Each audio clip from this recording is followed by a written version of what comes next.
Hello everyone, wishing you a wonderful day. Today we're going to explore a powerful and emotional story about Tu Diep, a woman who bravely faces the trauma of her past after a mysterious fire destroys her home.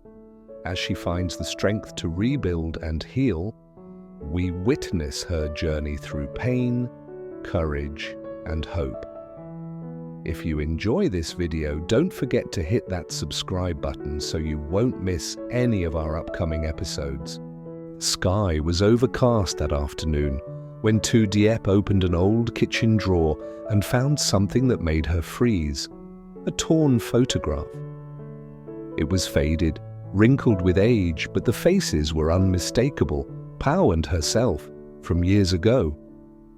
A version of her she barely recognized. She turned it over. On the back, written in rushed, angry scrawl, "She was mine. You took everything. I'm taking it back." Tu Diep's fingers trembled, her knees weakened, and she slid down against the cabinet, gripping the photo like it might vanish if she let go.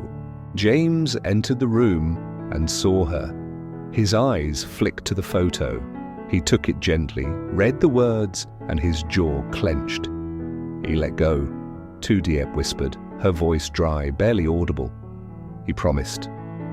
James looked at her, then back at the photo. His voice was quiet, but sharp. "It's not about you anymore, it's about control." And they both knew this wasn't just a message. It was a threat.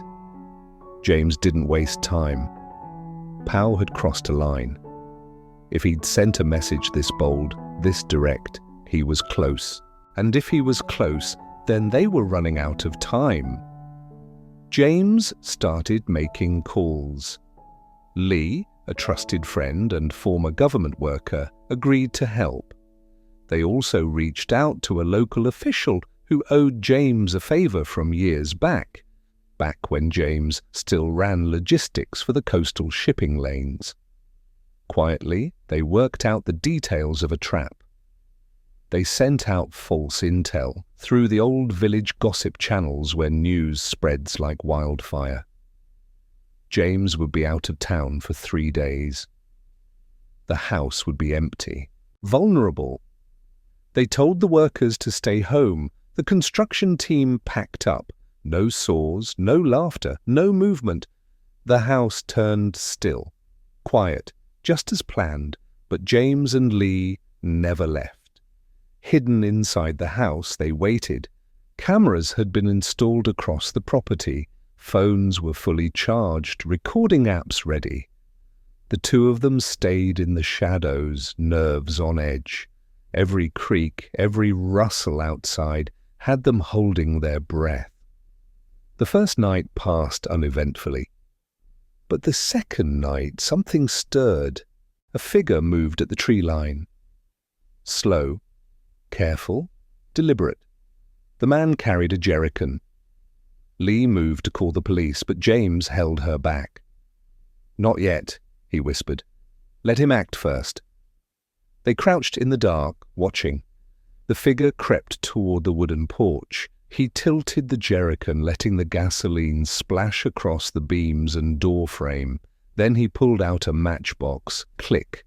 A single flame came to life. That was all they needed. Police lights erupted through the trees, flashing blue and white in every direction. Officers rushed in with raised voices and trained precision. Pau stood frozen. He didn't flee, didn't struggle. He just looked up at the house, one last time, as if realizing too late that he'd lost. Then the cuffs clicked shut. The next morning, the sun returned, warm and soft like nothing had happened. James stood on the porch, holding a mug of coffee. The scent of roasted beans and damp wood mixed in the morning air.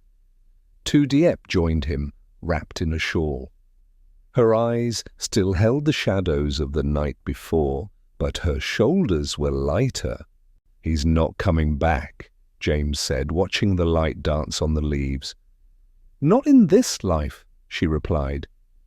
Powell had been arrested, charged with attempted arson, trespassing, and violating the no-contact agreement. But more importantly, he'd lost something deeper.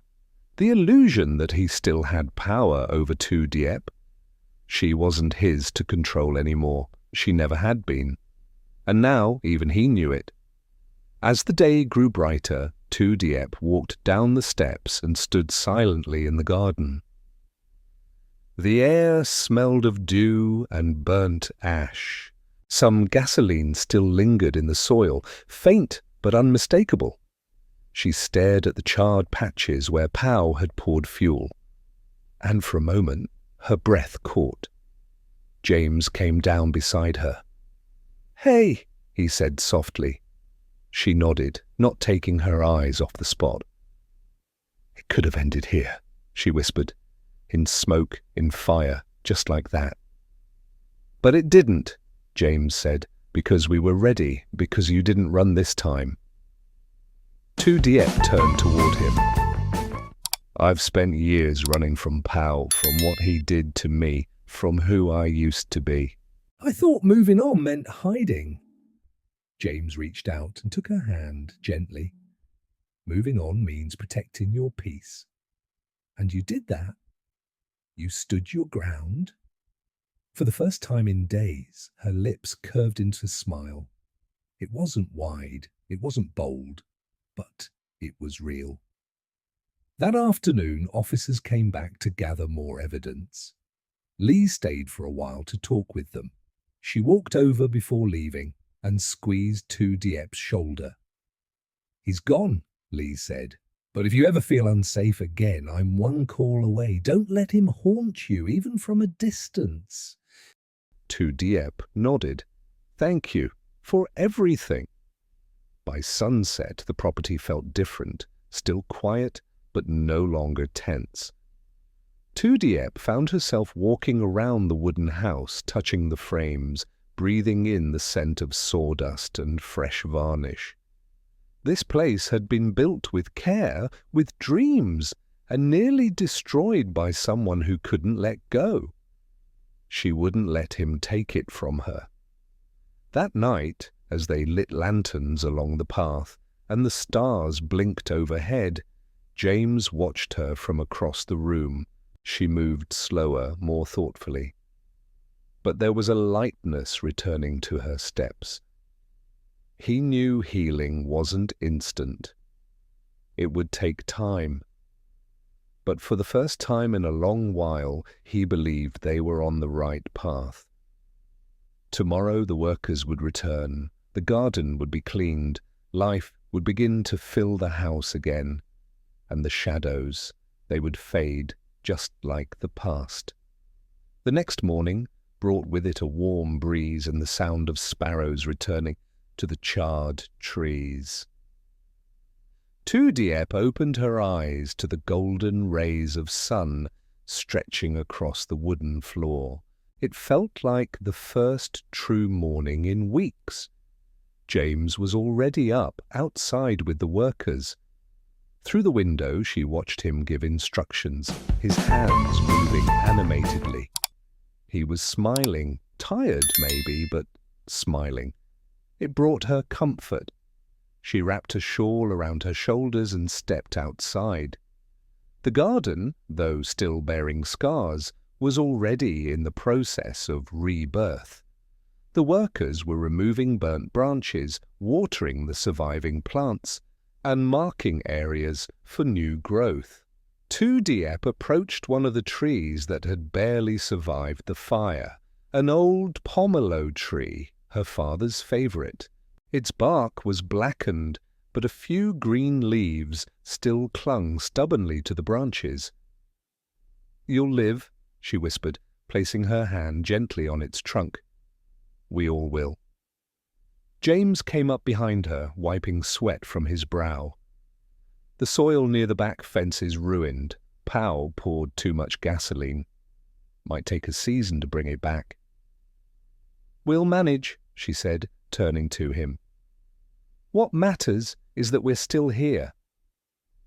They spent the rest of the day working with the team. Even Mrs. Lin, the elderly woman who had worked on the farm for years, returned with her granddaughter. The old woman brought a tray of sticky rice and tea, insisting they take a break. "This house has survived worse," she muttered, squinting at the roof. "Storms, thieves, even that time the river flooded." Tu Diep smiled, grateful for the familiarity of her voice. But just as the day seemed to settle into peace, a black sedan rolled up the gravel path. It was out of place, too clean, too urban. From it stepped a tall man in a grey suit. His expression was unreadable. James's face hardened. "That's Tran Kong," he whispered to Tu Diep, Chien's cousin. Tu Diep tensed immediately. "What does he want?" Tran Kong approached slowly, hands in his pockets. "I came to talk," he said simply, eyes scanning the damaged yard. "About what happened." "There's nothing to talk about," James replied coldly. "Your cousin broke in and tried to burn down our home. He's lucky the police didn't take him in that night." Kong's lips curled into a faint, almost mocking smile. "And yet you didn't press charges." Tu Diep stepped forward. "Because we've had enough of violence. We want peace, not revenge." He nodded. "Fair. But understand this. Chien may be out of the picture for now, but not everyone has forgotten what your father did. There are debts still unpaid, not just money, respect." Tu Diep's eyes narrowed. "You mean threats?" "No," Kong said coolly. "I mean consequences. This land, this legacy, it was built on things no one wants to speak about, but silence doesn't erase the past." James stepped between them. "If you're here to intimidate us, don't waste your breath. We're not afraid anymore." Kong glanced at the workers, the burnt trees, the still smoking ruins of a shed. "You should be," he said quietly. Then he turned and walked back to his car. Tu Diep stood still, fists clenched. "He's trying to scare us into leaving." "But we won't," James said. "Let them come. Let them see we're not backing down." That night, they double-checked every lock. They set up cameras, installed lights along the fence. It wasn't fear driving them, it was caution and determination. Inside, James brought out an old journal. It belonged to Tu Diep's father, filled with notes, names, numbers, secrets. "If there's something buried in here," he said, "we need to find it before they do." Tu Diep hesitated. She had avoided the journal for years, afraid of what truths it held. But now she took it in her hands and opened to the first page. A photograph fell out. Her father, standing with Chien and a few other men, smiling, younger, confident. But what caught her eye was the background, a piece of land near the river. Untouched, empty. "This isn't our land," she whispered, "but it's nearby." James leaned closer. Maybe this is what they're after, not revenge. Property. They spent hours combing through the journal, maps, coordinates, entries written in code. Tu Diep's father had hidden more than just money. He'd hidden something valuable. And now the past was coming to collect. But Tu Diep wasn't that frightened girl anymore. She closed the journal, her voice steady. "If they want to dig up old ghosts, fine, but they'll have to face the living first." James smiled, proud. "Then let's give them something to fear." Outside, the wind picked up, rustling the trees. But the flames were gone, and in their place something stronger was rising. Not vengeance, not escape, but resistance. Tu Diep wasn't going anywhere. Tu Diep stood alone in the garden as the final rays of sunlight slipped beneath the horizon.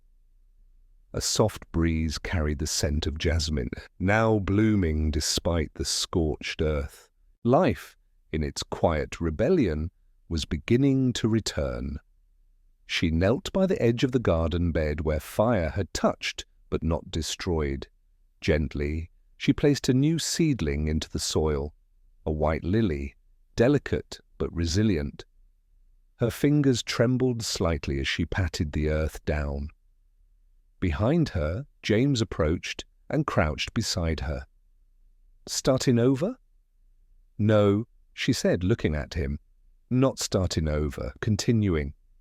He smiled and nodded, understanding exactly what she meant.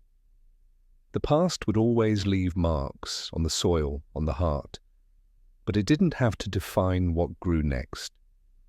Together they stood, hand in hand, surrounded by the quiet hum of crickets and the scent of new beginnings. Tu Diep looked up at the sky, stars glittering above. For the first time in a long time, she didn't feel alone. Not anymore. After years of silence, Tu Diep's past comes back to haunt her when Pao, an abusive ex-lover, sets fire to her home. With the help of James and Ly, Tu Diep survives the attack, confronting both physical destruction and emotional trauma. Though shaken, she chooses not to run this time. As investigators search for evidence, Tu Diep quietly begins to reclaim her strength, planting seeds, both literal and symbolic, for a future free from fear. In the peaceful aftermath, she finds comfort in James's presence and support. Together, they begin the process of healing. The fire may have burned through the walls, but it failed to destroy her spirit. Episode 1 closes with Tu Diep standing beneath the stars, ready to face tomorrow not as a victim, but as a survivor.